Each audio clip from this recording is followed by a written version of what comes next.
सर्वांना जय आदिवासी. छत्रपती शिवाजी महाराज जननायक आद्य क्रांतिकारक राघोजी भांगरे, धरती आबा प्रज्ञा सूर्य, भगवान बिरसा मुंडा, जननायक तंट्या भिल्ल, नाग्या कातकरी, होन्या केंगले, डॉक्टर बाबासाहेब आंबेडकर, डॉक्टर गोविंद गारे या महामानवांना मी प्रथम या ठिकाणी अभिवादन करतो. उलगुलान एक साहित्यिक चळवळ, या एक वैचारिक चळवळीतून आदिवासी समाजाच्या मनामध्ये वैचारिक पेरणी करणारे डॉक्टर डाखोरे सर, याच चळवळीचा धागा माझ्यापर्यंत आणणारे माझे परममित्र डॉक्टर इधोसकार डॉक्टर कृष्णा भवारी, तसेच उलगुलान चळवळीत कार्यरत असलेले व ज्यांनी उलगुलान चळवळीच्या माध्यमातून आदिवासी समाजाच्या समोर एक वैचारिक दालन उभं केलं, ते आजपर्यंत ज्यांनी ज्यांनी व्याख्यानं दिली ते सर्व विचारवंत, तसेच या फेसबुकवर मला ऐकण्यासाठी जमलेले माझे असंख्य आदिवासी बंधू भगिनींनो, मी पुन्हा आपणा सर्वांचे उलगुलान एक साहित्यिक चळवळ या कार्यक्रमामध्ये स्वागत करतो. आपल्याला माहिती आहे की आपला भारत देश जो आहे तो विविधतेने नटलेला आहे. विविध झाडे, वेली, डोंगर, दर्या, खोऱ्या, पशु पक्षी, रंग, रूप, वेश, भाषा, विविध धर्म असतील, संस्कृती असतील, या घटकांबरोबरच या देशामध्ये विविध धर्म जे आहेत त्याच्यामध्ये आपल्याला हिंदू, मुस्लिम, शीख, बौद्ध, जैन, ईसाई असे विविध धर्म अस्तित्वात असलेले आपल्याला पाहायला मिळतात. या धर्मामध्ये विविध जाती जमाती समाविष्ट असलेले आपल्याला दिसतात. ब्राह्मण असेल, मराठा असेल, लिंगायत, वाणी, मारवाडी, महार, मांग, चांभार, माळी, न्हावी, धनगर, मुस्लिम यासारख्या जातींचा विचार आपल्याला या ठिकाणी करता येतो. त्याचबरोबर जंगल, दऱ्याखोऱ्यांमध्ये आपली स्वतःची एक वेगळी संस्कृती जपून ठेवणाऱ्या विविध आदिवासी जमातींनीही भारताच्या या विविधतेमध्ये अधिक भर घातलेली आपल्याला पाहायला मिळते. या सर्व जाती जमातींनी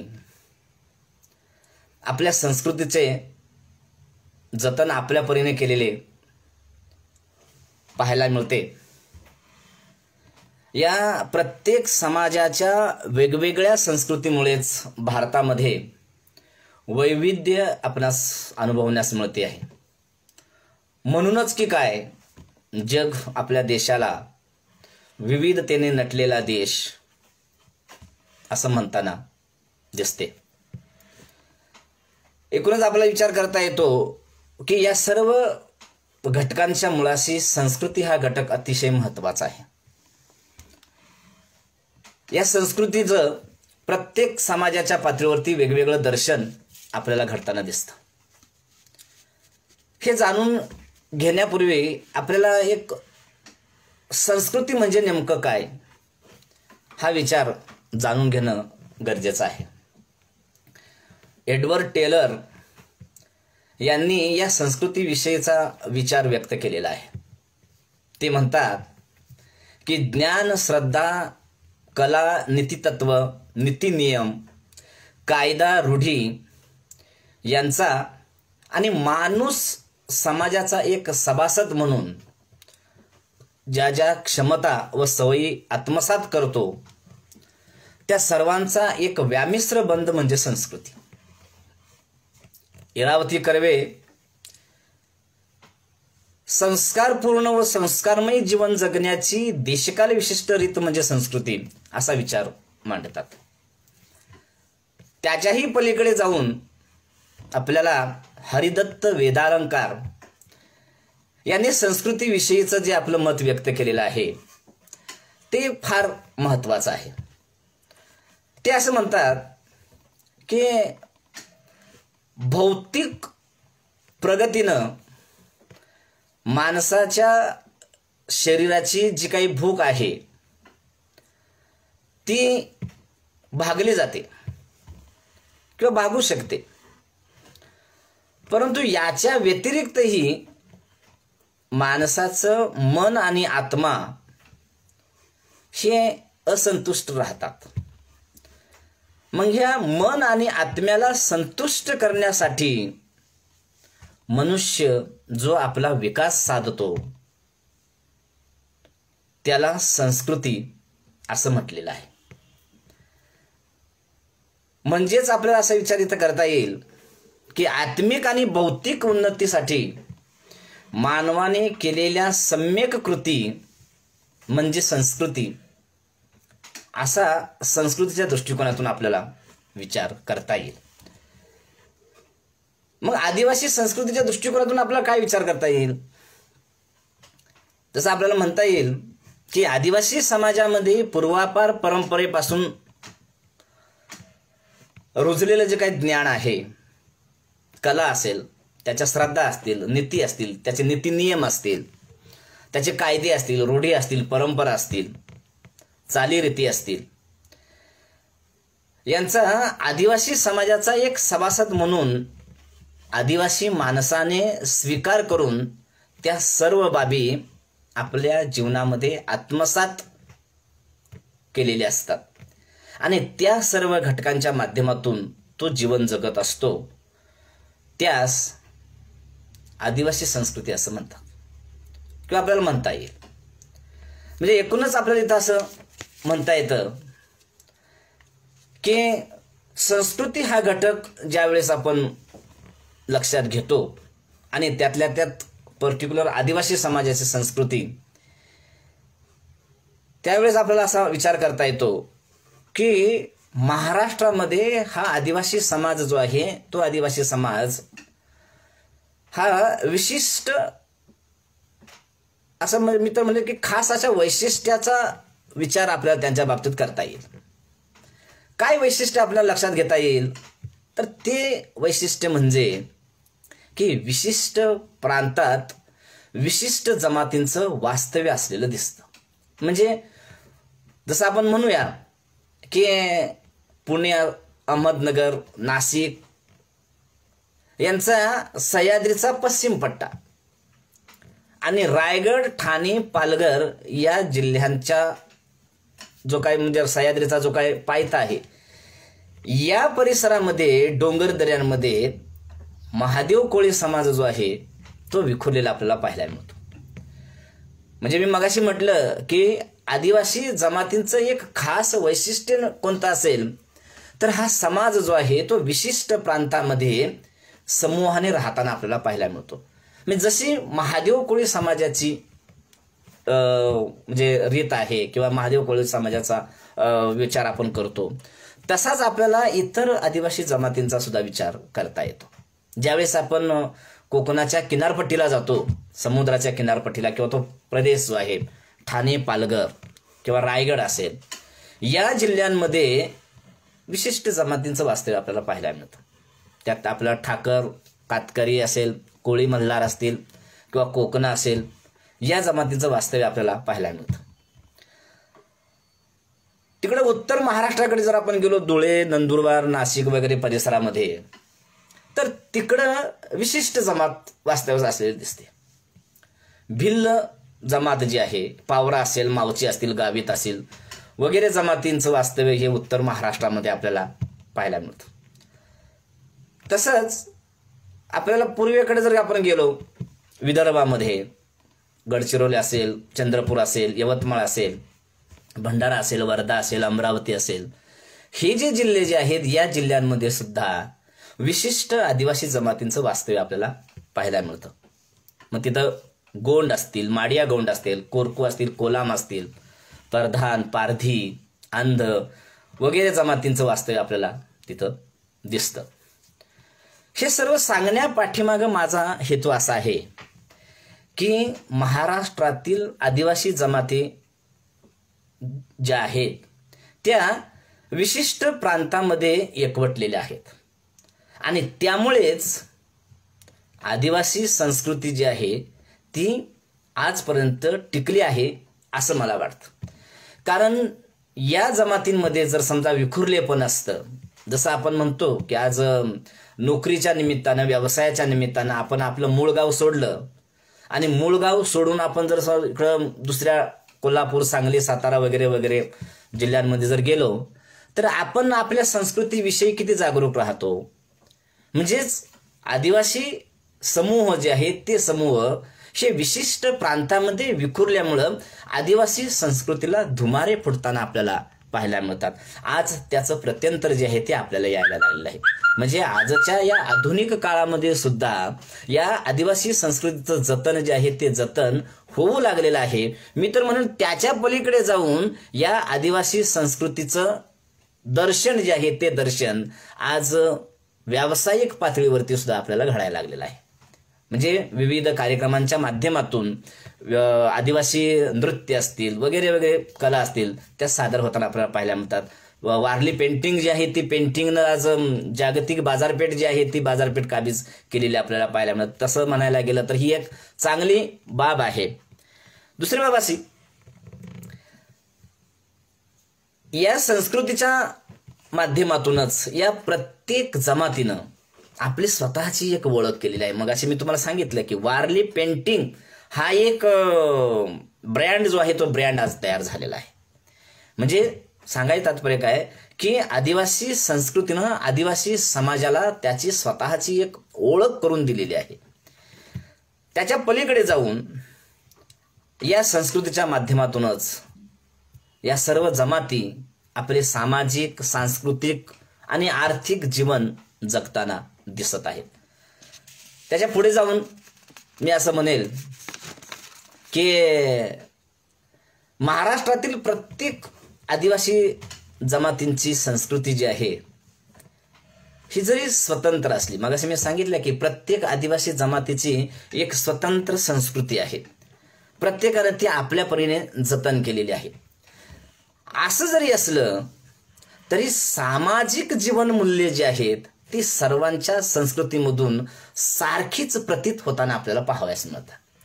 म्हणजे ही सामाजिक मूल्ये जी आहेत ती मूल्य या प्रत्येक आदिवासी जमातीनं ही सार्वजनिक जपलेली आहेत असं आपल्याला इथं लक्षात घेता येतं. म्हणजे प्रत्येक जमातीच्या जीवन जगण्याच्या रीती वेगळ्या जरी असल्या तरी त्यांच्या जीवन जगण्यातील धारणा ज्या आहेत त्या धारणा मात्र ह्या निसर्गाधीन असलेल्या पाहाव्यास मिळतात. म्हणजे काय की प्रत्येक आदिवासी जमात जी आहे ती निसर्गाधिष्ठित जीवन जगताना आपल्याला पाहायला मिळते. निसर्ग हीच माझी देवता आहे, निसर्ग हाच माझं पालन पोषण करतो, माझं जीवन, माझं जगणं, माझं मरणं सुद्धा या निसर्गानंच मला दिलेलं आहे. ही भावना जी आहे ती भावना ही प्रत्येक आदिवासी जमातीच्या मनामध्ये रुजलेली आपल्याला पाहायला मिळते. आणि म्हणून प्रत्येक आदिवासी जमात आपल्या परीने निसर्गाची पूजा करताना दिसतो. कारण आपल्याला माहिती आहे सकाळी उठल्या उठल्या आपण प्रथम सूर्याचं दर्शन करतो, सूर्याला नमस्कार करतो आणि मग आपली जी काही बाकीची कामं जी आहेत ती कामं आपण करण्याचा प्रयत्न करतो. विशेष म्हणजे आपल्या देव्हाऱ्यात निसर्ग देवतांनाच या आदिवासींनी स्थान दिलेलं आपल्याला पाहायला मिळतं. कोकणामध्ये तुम्ही गेला, आपल्या घाटावर महादेव कोळी समाज असेल, हे महादेव कोळीच नव्हे, आणखी ज्या ज्या काही जमाती आहेत त्या उंबराची असेल, कळंबाची असेल किंवा वरस नावाचं जे झाड आहे, वरसाची जी वनस्पती आहे त्यांची पूजा करताना ते पाहायला मिळतात. म्हणजे त्या वरसाचं झाड जाळत नाहीत, कळंब जो आहे ते कळंब सुद्धा ते जाळत नाहीत. म्हणजे सांगायचं तात्पर्य काय की निसर्ग रक्षणाचं काम जे आहे ते काम अनपेक्षितपणे हा आदिवासी समाज जो आहे तो आपल्या संस्कृतीच्या माध्यमातून करतो आहे. मग आज जगाला काय पाहिजे आहे? ग्लोबल वॉर्मिंग ही जी परिस्थिती जी आहे, आज ग्लोबल वॉर्मिंगमुळं जगावरती मोठं संकट तयार झालेलं आहे. आणि हे ग्लोबल वॉर्मिंग अनपेक्षितपणे आदिवासी समाज जो आहे तो कमी करण्याचा प्रयत्न करतो आहे. निसर्ग आणि तसं म्हणायला गेलं तर आदिवासी समाज जो आहे तो निसर्गाला काय करतोय की मी निसर्गासाठी आहे आणि निसर्ग माझ्यासाठी आहे. म्हणजे निसर्गाधिष्ठित संस्कृती जी आहे ती संस्कृती हा आदिवासी समाज अधिक जपताना आपल्याला पाहायला मिळतो आहे. त्याच्याही पुढे जाऊन मी असं म्हणेल की आदिवासी समाजामध्ये ज्या काही विविध रूढी परंपरा रुजलेल्या आहेत, या रूढी परंपरा जतनातून तो सामाजिक जीवनमूल्ये जपताना दिसतो. आणि ही जीवनमूल्ये जपत असताना तो निसर्गाला अधिक म्हणजे जपण्याचा प्रयत्न करतो. तो निसर्गाला कधीही विसरत नाही. निसर्गाच्या आराधनेशिवाय तो त्याच्या दिवसाला सुरुवात करत नाही. ठाणे पालघर जिल्ह्यामध्ये वास्तव्यास असलेले वारली आणि कोळी मल्हार किंवा कोकणा ठाकर कातकरी वगैरे आदिवासी जमाती ज्या आहेत, त्या आदिवासी जमातीच्या लोकसंस्कृतीचा जर आपण विचार केला तर याचं प्रत्यंतर आपल्याला या ठिकाणी येतं. कसं आदिवासी समाज जो आहे तो अशा ठिकाणी वास्तव्यात असतो, तो प्रचंड असं पर्जन्य जे आहे, पर्जन्याच्या क्षेत्रामध्ये त्याचं वास्तव्य असतं. आणि विशेष म्हणजे या पर्जन्याच्या कालावधीला तो काळी रात्र असं समजतो. कारण सूर्याचं दर्शन त्याला कधी होतच नाही, कारण पावसाचं प्रमाण जे आहे ते अधिक असतं. आणि त्यामुळं या 4 महिन्यामध्ये आपलं जीवन जे आहे ते जीवन कसं जगायचं हा प्रश्न त्याच्यावरती असतो. आणि अशामध्ये पावसामध्ये आपण पेरणी केली पाहिजे. आणि ही पेरणी करत असताना ऊन तरी नाहीच म्हणाय, पण पाऊस जो आहे तो पाऊस अधिक पडणार आहे, त्याच्यामध्ये शेत वाहून वगैरे काय होऊ शकतं, जाऊ शकतं. आणि मग हा जो शेतकरी जो आहे तो शेतकरी शेतीच्या कामाची सुरुवात करत असताना एक मूठ धान्य काय करतो? निसर्गाला वाहतो, धन्वंतरीला वाहतो, कणसरीला वाहतो. आणि एक विश्वास व्यक्त करतो की हे धरती माते, की मी आज या जमिनीमध्ये धरतीवरती तुझ्यावरती या रोपांची पेरणी करतो आहे, धान्याची पेरणी करतो आहे. आणि हे तुझ्या स्वाधीन करतो आहे की तू हे धान्य जे आहे ते धान्य चांगलं रुजवायचं आहे. आणि त्याच्यापासून हा या सृष्टीमध्ये असलेले प्राणी जे आहेत, माणसं जी आहेत, ती माणसं आपलं जीवन जगणार आहेत. म्हणजे सांगायचं तात्पर्य हे की शेतीच्या कामांची सुरुवात करत असताना हा आदिवासी बांधव जो आहे किंवा हा आदिवासी समाज जो आहे तो काय करतोय की एक मूठ धान्य जे आहे ते धरती मातेला वाहतो. याचा अर्थ काय की निसर्गाचा आधार घेऊन तो आपलं जीवन जगताना आपल्याला पाहायला मिळतो. त्याच्या पलीकडे जाऊन आपल्याला एक विचार असा करता येतो की ज्यावेळेस पावसाची सुरुवात होते त्यावेळेस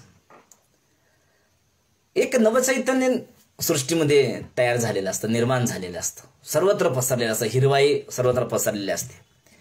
आणि ही हिरवाई जी आहे ती हिरवाई या निसर्गानं माझ्यासाठी निर्माण केलेली अशी एक भावना या आदिवासी बांधवाच्या मनामध्ये निर्माण होते. आणि या निसर्गानं माझ्यासाठी एक ती कोवळी भाजी जी आहे ती भाजी निर्माण केलेली आहे. आणि या कोवळ्या भाजीमध्ये एक असं एक सत्व असणार आहे, ते सत्व मी जर खाल्लं तर या जीवनामध्ये किंवा या येणाऱ्या काळामध्ये माझी तशी एक इम्युनिटी पॉवर तयार होईल, अशी एक धारणा त्याची असते. आणि त्यामुळं कोळी मल्हार जमातीची लोक जी आहेत, समाज जो आहे तो कोळी भाजी खाण्याचा कार्यक्रम करतात. एक आदर्श संस्कृतीचं मूर्तिमंत उदाहरण म्हणून आपल्याला याचा विचार करता येईल. ही कोळी भाजी काय ते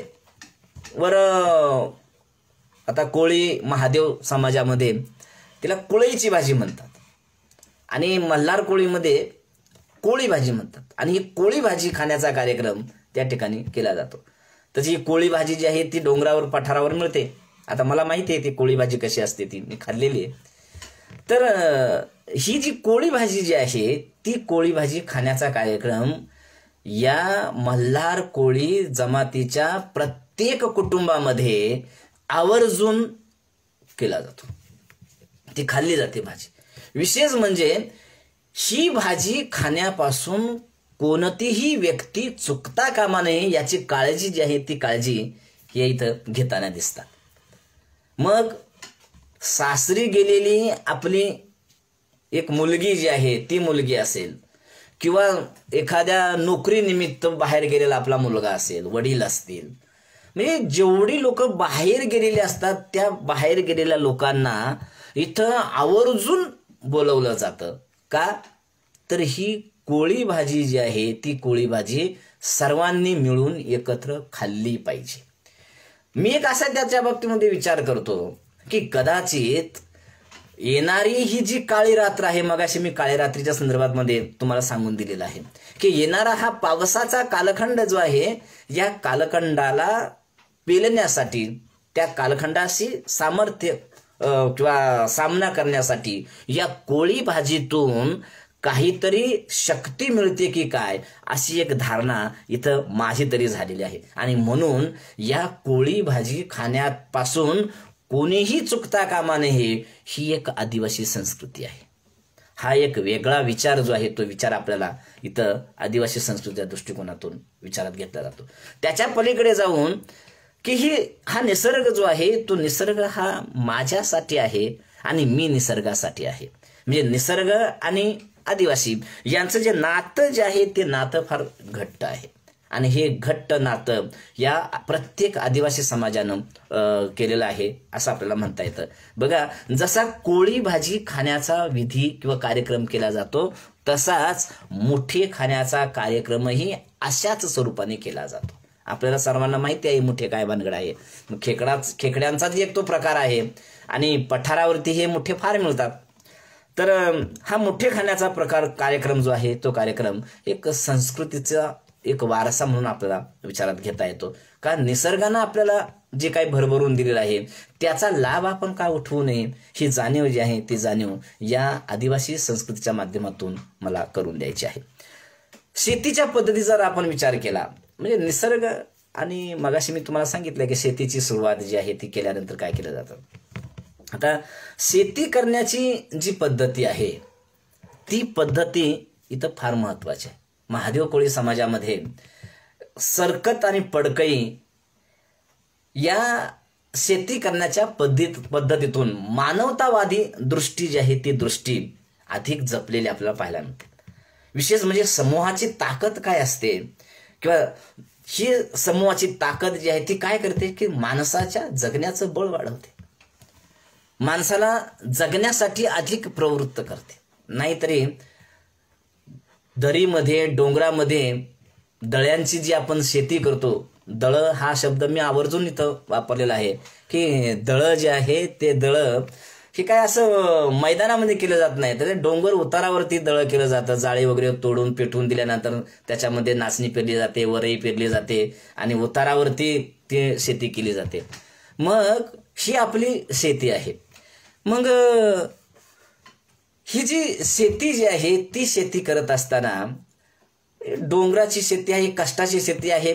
मग ही शेती करत असताना काय करायला पाहिजे की आपण सर्वांनी मिळून शेती केली पाहिजे. आणि म्हणून सरकत नावाची संकल्पना जी आहे ती महादेव कोळी समाजामध्ये रुजलेली मला फार महत्वाची वाटते. का तर या सरकतीच्या माध्यमातून एखादा अडलेला शेतकरी, आदिवासी शेतकरी जो आहे तो आपल्याबरोबर येऊ शकतो. त्यालाही वर्षभराचं धान्य जे आहे ते धान्य याच्या माध्यमातून मिळू शकतं, तोही चांगल्या पद्धतीने जीवन जगू शकतो. त्याच्या पलीकडे पडकई नावाचं एक एक विचार आहे पडकई. ही पडकई जी आहे ती पडकई सुद्धा शेतीच्या बाबतीमध्ये केली जाते. मी सर्व मिळून एकत्र आपलं आदिवासी शेतकरी जे आहेत ते एकत्र येतात आणि शेतीची कामं एकत्र येऊन करतात. म्हणजे भात जोडणे असेल, भात मळणे असेल वगैरे वगैरे ही कामं करतात. म्हणजे हा आपल्या संस्कृतीचा एक आदर्श आहे. म्हणजे हा आदर्श जो आहे तो आदर्श काय करतोय की हा आदर्श हा मानवतावादी दृष्टी जपताना आपल्याला पाहायला मिळतोय. ही दृष्टी जी आहे ती इतर ठिकाणी नाही. इतर ठिकाणी काय आहे की खेकडी प्रवृत्ती आहे. हा त्याचा पाय ओढतोय, तो त्याचा पाय ओढतोय, अशी प्रवृत्ती आहे. तशी आदिवासी समाजामध्ये नाही. अलीकडे काही प्रमाणामध्ये ती रुजायला लागली. तर मी तर म्हणेल की आदिवासी समाजानं आपण खेकडं खातो, खेकडी प्रवृत्ती खायला नाही पाहिजे. खेकडी प्रवृत्तीपासून आपण बाजूला राहायला पाहिजे. आपली संस्कृती आहे जगा आणि जगू द्या, आणि जगण्यासाठी प्रवृत्त करण्याची मानसिकता जी आहे ती मानसिकता आपली आहे. आणि त्यामुळं ही सरकत आणि पडकई ही जी संकल्पना जी आहे ती संकल्पना ही जगाला एक नवा विचार देणारी आहे असं आपल्याला या ठिकाणी म्हणता येतं.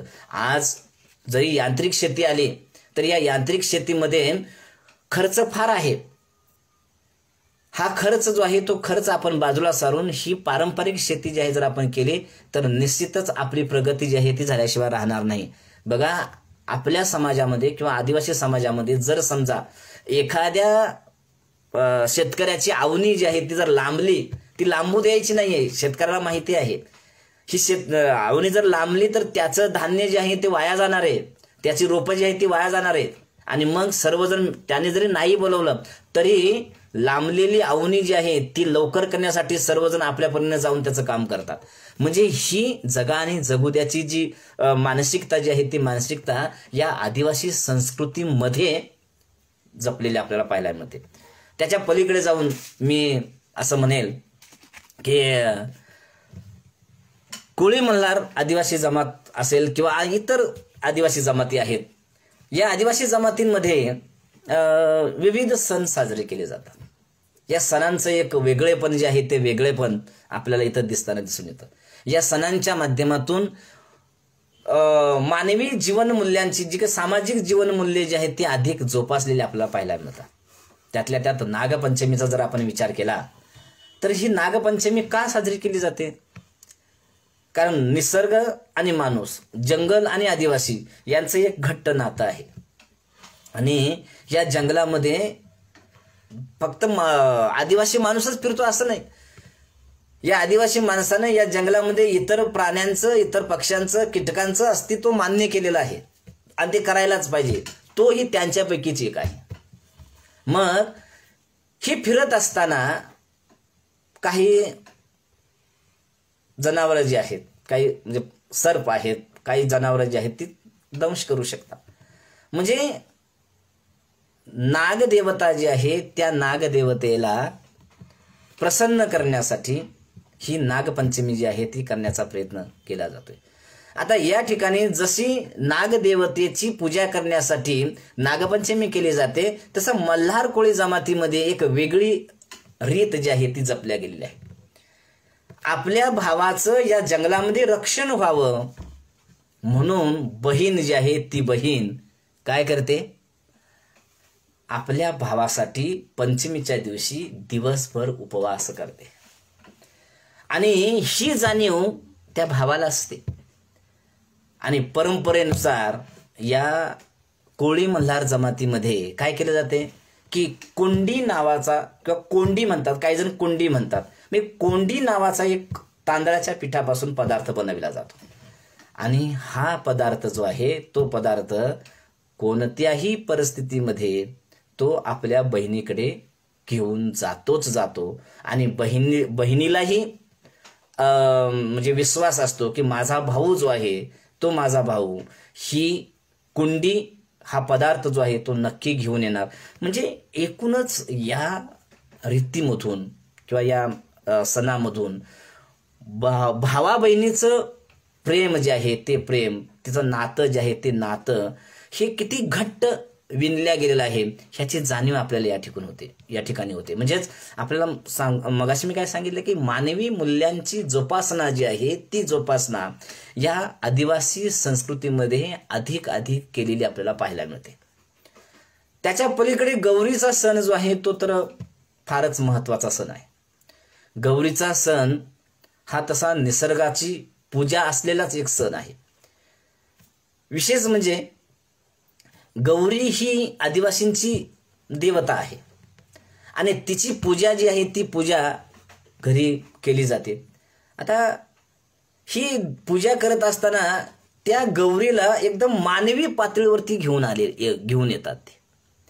आणि जशी एखादी माहेरवासीन सासरून येते आणि सासरून आल्यानंतर माहेरी ती फ्री असते, माहेरी तिला स्वातंत्र्य असतं. आणि ती ज्यावेळेस माहेरी येते त्यावेळेस काय करते ती आपल्या घरामध्ये कुठं तांदूळ ठेवले आहेत, कुठं आपल्या बालपणीच्या वस्तू ठेवलेल्या आहेत वगैरे वगैरे सर्व कोपरे जे आहेत ती धुंडाळून पाहते. कोळी मल्हार जमातीमध्ये ह्या गौरीचं आवाहन करत असताना किंवा गौरीची पूजा करत असताना या सर्व रीतिरिवाज जे आहेत ते पाळले जातात.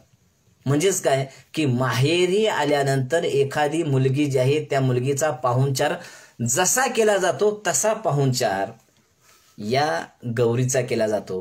विशेष म्हणजे तिला ज्या ज्या आवडत्या गोष्टी आहेत त्या गोष्टींची त्या गोष्टी तर पुरवल्या जातात. विशेष म्हणजे एक तिला बोलवण्यासाठी एक मुराळी पाठवला जातो. मल्हार कोळी जमातीच्या बोलीभाषेमध्ये त्याला मुलारा म्हणतात. म्हणजे हा मुलारा जो आहे तो मुलारा पाठवला जातो आणि तो मुलारा आपल्या बहिणीला घेऊन येतो माहेरी. सांगायचं तात्पर्य काय की ही जी संस्कृती जी आहे ती संस्कृती मानवी जीवनमूल्यांच्या दृष्टिकोनातून फार महत्त्वाची आहे. विशेष म्हणजे की आदिवासी समाज जो आहे तो गौरीचं विसर्जन पाण्यात करत नाही, तर तो विसर्जन कुठं करतो?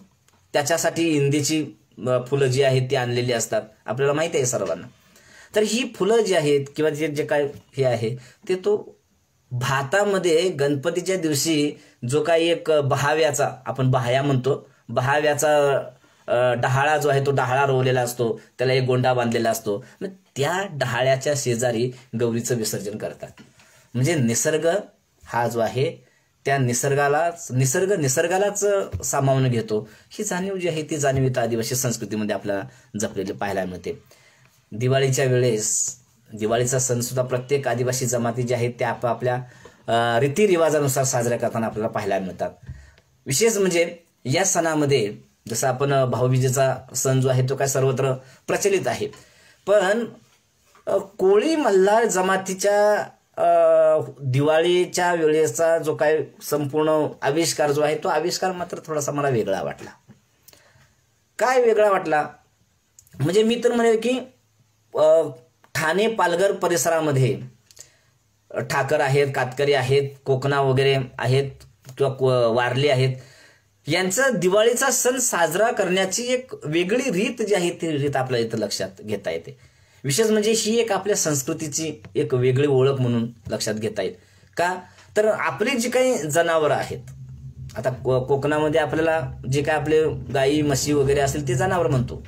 मग ही जनावरं जी आहेत ती जनावरं 4 महिने पावसामध्ये भिजत असतात. आणि मी मगाशी सांगितलं तुम्हाला की प्रत्येक आदिवासी अशाच भागामध्ये राहतो की ज्या ठिकाणी सतत पाऊस पडतो. आणि म्हणून मी मगाशी काळी रात्र हा जो शब्द वापरला होता तो याच्यासाठीच वापरला होता की 4 महिने सतत पाऊस पडतो. आणि पाऊस पडल्यामुळं जे काही ओलावा सतत दमट वातावरण जे काही तयार झालेलं असतं त्यामुळं या जनावरांच्या पायाला काही संसर्गजन्य रोग जे आहेत ते होऊ शकतात. मग ते रोग जाण्यासाठी या दिवाळीच्या दिवशी इथं म्हणजे पालघर या परिसरामध्ये जनावरांना अग्निप्रवेश घडविला जातो. विशेष म्हणजे या अग्निप्रवेशातून कोणताही प्राणी किंवा कोणतंही जनावर आपलं पाळीव हे सुटू नये याची काळजी घेतली जाते. ह्याच्या पाठीमागचा उद्देश काय की ही आपली जनावरं जी आहेत या जनावरांवरती आपली शेती अवलंबून आहे, आपलं जीवन अवलंबून आहे. त्यांचं आरोग्य जे आहे ते आरोग्य हे व्यवस्थित राहिलं पाहिजे, निरोगी राहिलं पाहिजे. ही भावना जी आहे ती भावना या अग्निप्रवेशाच्या पाठीमागं आहे असं आपल्याला म्हणता येतं.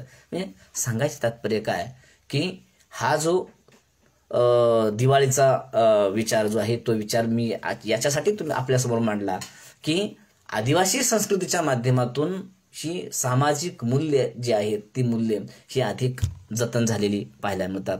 होळीचा सण जो आहे तो होळीचा सण तर काय सर्वांना आवडता सण आहे. याच्यामध्ये एक अशी एक भावना मी विचारात घेतलेली आहे की होळीचा सण जो आहे तो सण अशा दृष्टिकोनातून आपण साजरा करतो आणि त्याच्या माध्यमातून एक जागतिक अहिंसा जी आहे ती अहिंसा आपण थांबवण्याचा प्रयत्न करतो असं मला वाटतं. का तर या होळीच्या काळामध्ये आपण एकमेकाची चेष्टा करतो, मस्करी करतो, त्याच्यावरती चिखल टाकतो, रंग टाकतो, परंतु ती व्यक्ती जी आहे ती व्यक्ती फिरून आपल्याला बोलत नाही किंवा फिरून त्याच्यावरती रागावत नाही किंवा त्याला कोणत्याही प्रकारची इजा सुद्धा करत नाही. म्हणजे सांगायचं तात्पर्य काय की या विधीच्या माध्यमातून या सणाच्या माध्यमातून आपण जागतिक सलोखा जो आहे तो सलोखा निर्माण करतोय. जगाला एक असं एक तत्व देतोय की आज जर समजा कुणी एकमेकांना एखाद्याकडे बघितलं तरी मारामारी झालेली आपल्याला पाहायला मिळते. ओव्हरटेक केला म्हणून खून केल्याच्या घटना ज्या आहेत त्या आपल्या समोर आलेल्या आहेत. म्हणजे ही जी काय परिस्थिती आहे ती परिस्थिती ही जगामध्ये अशांतता पसरवणारी आहे. म्हणजे जगामध्ये शांतता नांदावी म्हणजे याचं प्रतीक जे आहे ते प्रतीक होळी आहे असं मला म्हणता येतं. विशेष म्हणजे या होळीच्या दिवशी या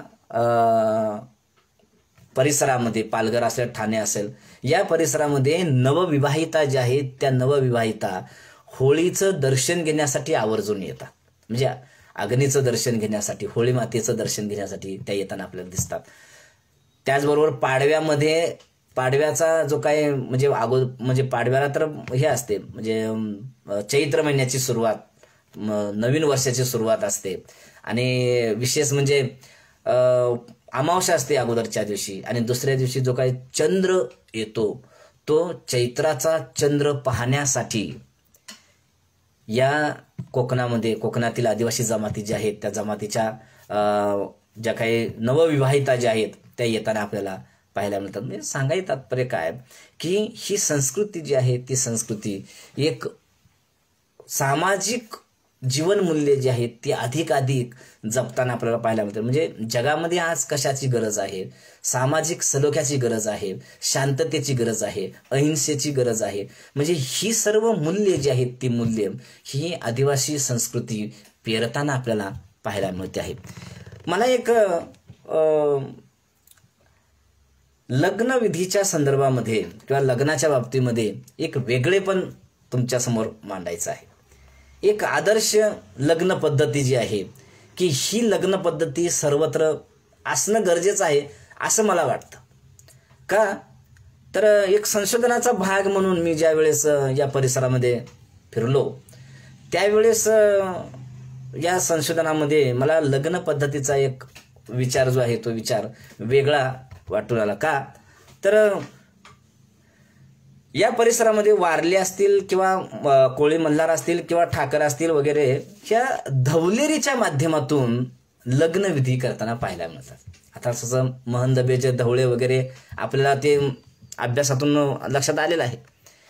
पण धवलेरी ही एक अशी महिला असते की ती महिला या लग्नविधीचे सर्व विधी जे आहेत ते विधी ते साकारताना आपल्याला पाहायला विविध तऱ्हेचे विधी या ठिकाणी साकारले जातात.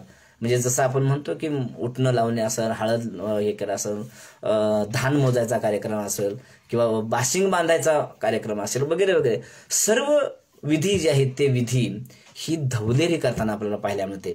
विशेष म्हणजे मला तर असं निदर्शन आलं की ही धवलेरी जी आहे ती धवलेरी म्हणजे सुरुवातीपासून शेवटपर्यंत सर्व विधी विशेष म्हणजे लग्न लावण्यापर्यंत ही धवलेरी जी आहे ती काम करताना आपल्याला पाहायला मिळते. म्हणजे ही मातृसत्ताक पद्धतीची एक जाणीव आहे असं मला म्हणता येतं. स्त्रीला आपल्या जीवनामध्ये महत्वाचं स्थान आहे.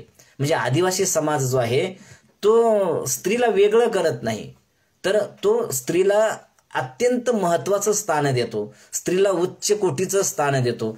म्हणजे ही एक वेगळी जीवनमूल्याची जाणीव आपल्याला लक्षात घेता येते. म्हणजे आपण पाहिलं की स्त्रीला वेगवेगळ्या जोखडातून यावं लागलं. आपल्याला म्हणजे अभ्यास करून आपण जाणून घेतलेलं आहे की पडदा पद्धत असेल किंवा सगळ्या बाबतीमध्ये स्त्रीला जे काही नाकारलं गेलं होतं ते नाकारणं आदिवासी समाजामध्ये कधी घडत नाही. विशेष म्हणजे आदिवासी स्त्री जी आहे ती स्त्री घरातलं प्रतिनिधित्व करते.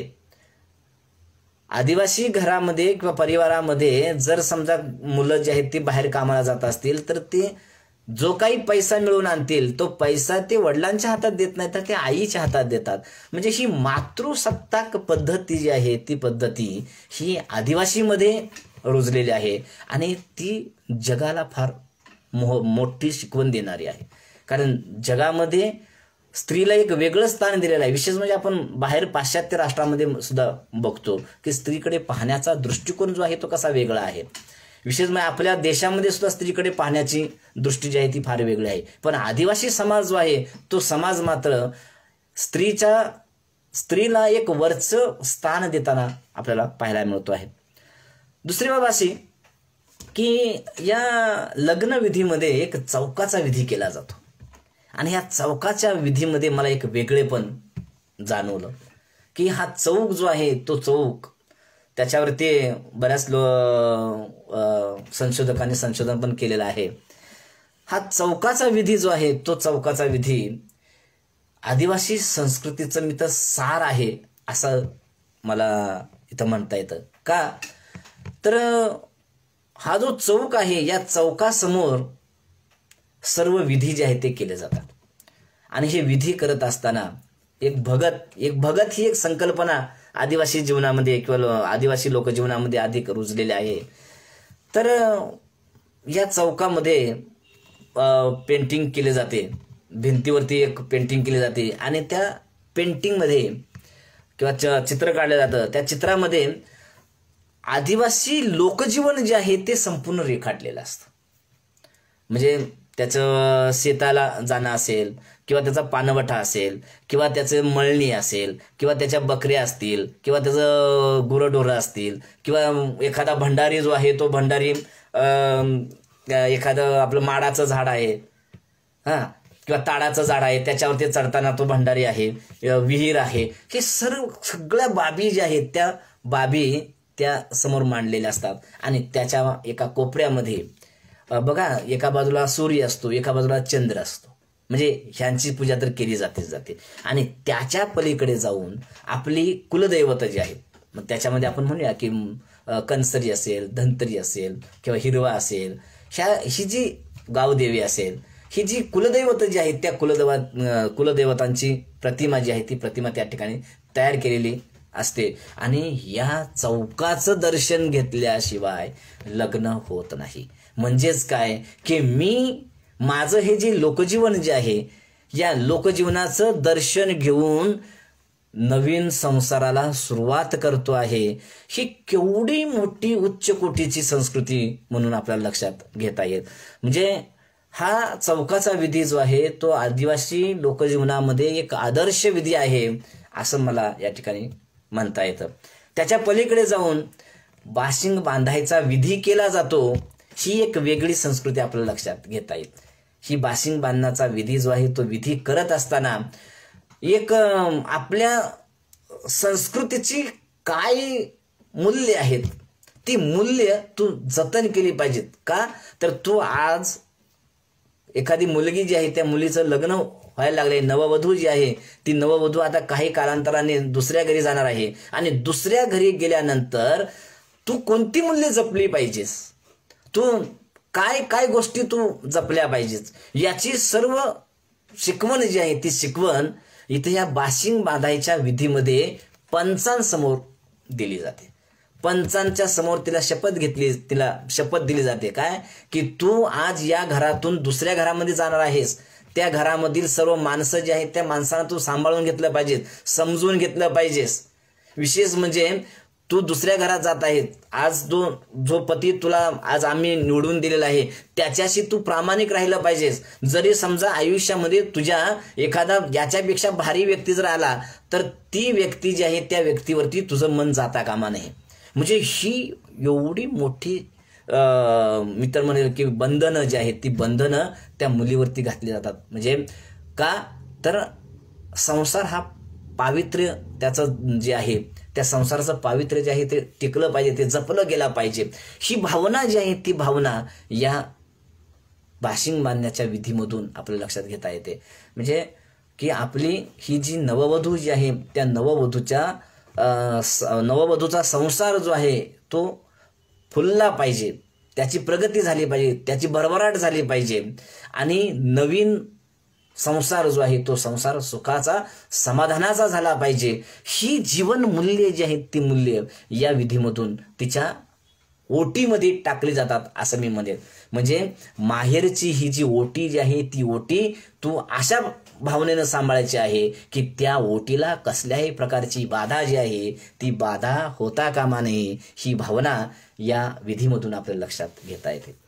लग्नातला दुसरा एक विचार जो आहे तो विचार मला सांगावासा वाटतो, तो म्हणजे असा की लग्नाच्या वेळेस विविध तऱ्हेची लोकगीतं म्हटली जातात आणि या लोकगीतामध्ये एक शिकवण मुलीला दिली जाते की तू काय केलं पाहिजेस, माहेर कुठं ठेवायचं आणि सासर कुठं ठेवायचं याची एक शिकवण दिली जाते आणि ती शिकवण फार महत्वाची आहे. काय की माहेरचा लेणा वलानी ठेवावा आणि सासरचा लेणा अंगणी ठेवावा. ही जी एक कडवं आहे, दोन वाक्य जी आहेत ती वाक्य जीवनाचं सार सांगून जातात. संसाराची यशस्वीता जी आहे ती यशस्वीता नेमकी काय आहे ती यशस्वीता ही इथं सांगते. माहेरीच्या लोकांना तू किती जपायचं आहेस आणि सासरच्या लोकांना तू कुठं ठेवायचं आहेस हे ज्या मुलीला समजलं तिचा संसार जो आहे तो संसार सुखी झाल्याशिवाय राहत नाही. म्हणजे ही केवढी मोठी शिकवण आहे. ही शिकवण जी आहे ती आदिवासी संस्कृतीची शिकवण आहे. ही आदिवासी संस्कृती आहे. मी सांगायचं तात्पर्य काय की आदिवासी संस्कृती ही जगाला तारणारी आहे. जगाला ती एक वेगळं जीवन जगायला लावणारे आहे, यशस्वी जीवन जगायला लावणारी आहे. अहिंसेचं तत्वज्ञान जे आहे ते तत्वज्ञान रुजवणारी आहे, जगामध्ये शांतता पसरवणारी आहे असं मला या ठिकाणी म्हणता येतं. दुसरी बाब मला एक लक्षात इथं घेता येते काय की मर्तिकाचे विधी जे आहेत ते विधी आपल्या संस्कृतीचा एक भाग आहे. ही मर्तिकाचा विधी साकारत असताना एक वेगळेपण मला जाणवलं. काय वेगळेपण जाणवलं की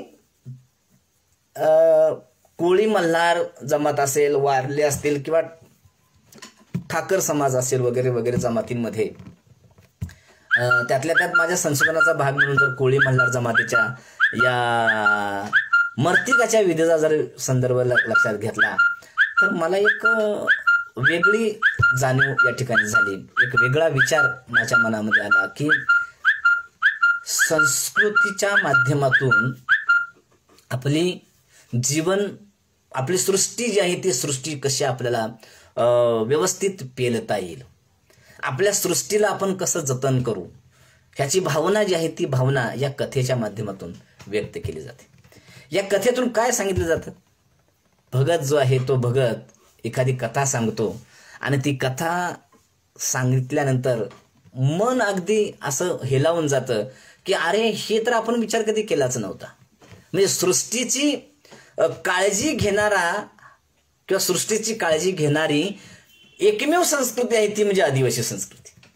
का तर ह्या सृष्टीवरती प्रारंभी म्हणजे एक आपण म्हणूया की एक दंतकथा आहे किंवा पुराणातील एखादी कथा आहे, त्या कथेचा संदर्भ जो आहे तो इथं दिलेला आहे की मरणच नाही, माणसाला मरणच नाही. आणि मग माणसाला मरण नाही म्हटल्यानंतर माणसाच्या या अमरत्वामुळे सृष्टीवरती एवढा भार वाढलेला आहे की तो त्या भारामुळं सृष्टी अगदी मलूल झालेली आहे. काय करायचं, हा भार कसा मला पेलला जाईल. आणि मग त्या कथेतून सांगितलं की प्रत्येक माणसाला मरण मागण्याचा प्रयत्न जो आहे तो प्रयत्न इथं या कथेच्या माध्यमातून केला गेलेला आहे. म्हणजे सृष्टीला जर व्यवस्थित ठेवायचं असेल, तिचं जर बॅलन्स व्यवस्थित टिकवायचा असेल, तर प्रत्येक व्यक्तीला, प्रत्येक घटकाला मरण असलं पाहिजे. आणि हे मरण जर नसेल तर सृष्टी कोलमडल्याशिवाय राहणार नाही. म्हणजे ही एक मोठी जाणीव जी आहे ती जाणीव या कथेच्या माध्यमातून इथं लोकांना सांगितले. रात्रभर ही कथा चालते आणि त्या कथेच्या माध्यमातून काय होतं की जीवनाचं सार जे आहे ते सार सांगितलं जातं. आणि मरण पहिलं कोणाला आलं तर पंडूराजाला मरण आलं पहिलं. आणि हा पंडूराजा जो आहे त्याला वाचवण्याचा प्रयत्न करतोय. म्हणजे सृष्टीनं ठरवलेलं आहे, निसर्गानं ठरवलेलं आहे की आता याला मरण द्यायचं आहे. मग त्याच्यासाठी त्या व्यक्तीनं कितीही प्रयत्न केले तरी त्याचं मरण जे आहे ते अटळ आहे. हे अटळ मरण जे आहे ते काय करणार आहे, सृष्टीचा भार जो आहे तो भार हा व्यवस्थित ठेवणार आहे. म्हणजे ह्या सर्व बाबी ज्या आहेत त्या बाबी काय करतात की आदिवासी संस्कृतीचं जतन तर करतात, पण आदिवासी संस्कृतीच्या माध्यमातून एक नवी ऊर्जा, एक नव चैतन्य किंवा एक नवी जाणीव जी आहे ती जाणीव जगासमोर मांडताना आपल्याला पाहायला मिळतात. आज मला एक सांगायचं आहे की ही जी आपली संस्कृती आहे या संस्कृतीच्या माध्यमातून आज आदिवासी समाज जो आहे तो समाज आपलं जीवन जगतो आहे. आणि याच्याकडे इतरांची पाहण्याची दृष्टी जी आहे ती दृष्टी थोडीशी वेगळी होताना आपल्याला पाहायला मिळते. म्हणजे बऱ्याच प्रमाणामध्ये वनवासी ही संकल्पना जी आहे ती संकल्पना आपल्यासमोर येताना दिसते आहे. म्हणजे आदिवासींचं वनवासीकरण हा मुद्दा जो आहे तो मुद्दा जरी आपल्या याचा भाग नसला तरी आदिवासींचं वनवासीकरण व्हायला लागलेलं आहे. आणि संस्कृती जतनाच्या नावाखाली समाजाला आधुनिकतेपासून दूर ठेवण्याचं काम जे आहे ते काम व्हायला लागलेलं आहे. प्रत्येक आदिवासी समाजानं आपली संस्कृती जतन करत असताना आधुनिकतेची कासदी आहे ती धरणं अतिशय गरजेचं आहे. म्हणजे संस्कृती जतन करता करता आपण प्रगतीच्या वाटेकडे जाणं अधिक गरजेचं आहे. मग ही प्रगती जी आहे ती यांत्रिक साधनांच्या माध्यमातून जरी करता आली तरी ती करणं त्यानं संयुक्तिक समजावं आणि त्यानं ती केली पाहिजे. दुसरी बाब, अंदमान निकोबार मधील आदिवासींची अवस्था जी आहे ती अवस्था जर आपण पाहिली का तर ही संस्कृती जतनाच्या नावाखाली या अंदमान निकोबार मधील आदिवासींना आधुनिक सुखसुविधा ज्या आहेत त्या पोचू दिल्या जात नाहीत. त्यांची संस्कृती जी आहे ती संस्कृती जी काही पुरातन संस्कृती जी आहे त्याच्यामध्ये तो समाज जो आहे तो जीवन जगतो आहे. मग मानवतेच्या दृष्टिकोनातून हे संयुक्तिक आहे का? आज त्या समाजाला ज्या काही भौतिक सुखसुविधा ज्या आहेत, ज्या आज आपण अनुभवतो आहोत, जग अनुभवतो आहे, त्या सुखसुविधा ज्या आहेत त्या आज मिळत नाहीत. मग इथं कुठंतरी एक खंत जी आहे ती खंत संस्कृती जतनाच्या माध्यमातून माझ्या मनामध्ये येते आहे का तर त्यांची संस्कृती त्यांच्यापर्यंत जतन करू द्या, ते त्यांचं कर्तव्य आहे आणि ते करतातच. पण आधुनिक सुखसुविधा ज्या आहेत त्या जर त्यांच्यापर्यंत जाऊन पोहोचल्या नाहीत तर मानवतेच्या दृष्टिकोनातून हा एक फार वेगळा विचार केलेला आहे असं आपल्याला या ठिकाणी म्हणता येतं. दुसरी बाब म्हणजे मी हे सांगेल की आदिवासींच्या बाबतीमध्ये आपण आज सजग झालं पाहिजे की विविध बिगर आदिवासी जे आहेत ते बिगर आदिवासी बिनधोकपणे आदिवासींच्या जागा ज्या आहेत, आदिवासींची नोकऱ्या ज्या आहेत त्या नोकऱ्या हे मिळवायला लागलेल्या आहेत. आणि ती नोकरी त्याने मिळवली म्हणजे त्याची संपूर्ण पिढी सुधारली, पण त्यानं आदिवासी समाजाची एक जागा बळकावल्यामुळं एक आदिवासीची पिढी जी आहे ती पिढी मात्र या ठिकाणी पूर्णपणे बर्बाद झालेली आहे. त्यासाठी सर्वांना विनंती आहे की आपण या बाबतीमध्ये अधिकाधिक सजग होऊया आणि आपला आदिवासी समाज, आदिवासी संस्कृती जी आहे ती जपण्याचा प्रयत्न करूया. धन्यवाद. मला तुम्ही इथं ऐकलं, चांगल्या पद्धतीने प्रतिसाद दिला, त्याबद्दल मी सर्वांचा आभार मानतो आणि या ठिकाणी थांबतो. धन्यवाद. जय आदिवासी.